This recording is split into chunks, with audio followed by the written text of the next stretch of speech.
Welcome to the channel. My name is Matthias. Today we're going to talk about Todd McFarlane's run on Spider-Man, and we're going to cover issues 13 and 14.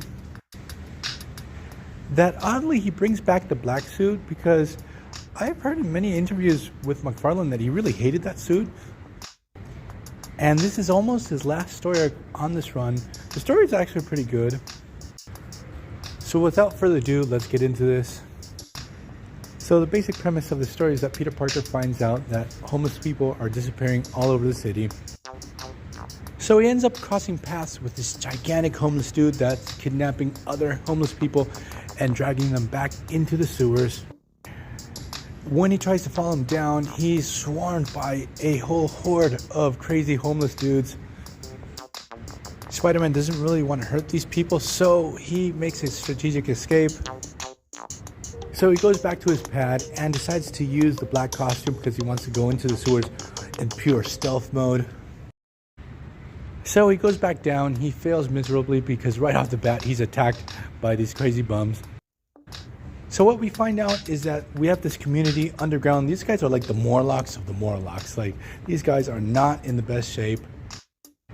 They have been living in the sewers since 1962. They all seem to have mental health issues, and one of them actually references that they're inbred for at least 2 or 3 generations. That's why they look so deformed and weird. But now they have a new leader to their community. It's Morbius. He's going to be their protector. So in exchange for this protection, these homeless people bring bad people to Morbius so he can feed off. Morbius, for those who don't know, he's like a living vampire. He does not want to feed off innocent people. So to help him deal with the guilt, if they're bad guys, he feels that he's justified. And I have to say, this is probably the only Morbius story that I actually like. For some reason, I never thought this character to be too interesting. So let's get back to Spidey. So he's trying to find out who's behind all these disappearances. He does one of the weirdest things that I ever seen Spider-Man do. Since he doesn't want to fight with these homeless people, he actually starts strapping them to his arms and legs so they don't attack him.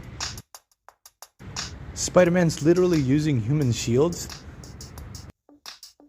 So Spidey ends up discovering that their leader is Morbius. We get a brief battle between both characters, where Spider-Man is brutal against Morbius. He tells him, look, you're really smart. You can find other ways than feeding off poor homeless people off the streets.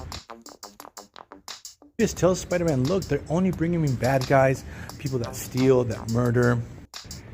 And here's where Morbius gets the revelation from Spider-Man that the people that he was being fed were actually just normal homeless people minding their own business. That Morbius's followers were basically just lying to him and taking any poor schmuck they could find. Morbius ends up leaving, and the story pretty much abruptly ends.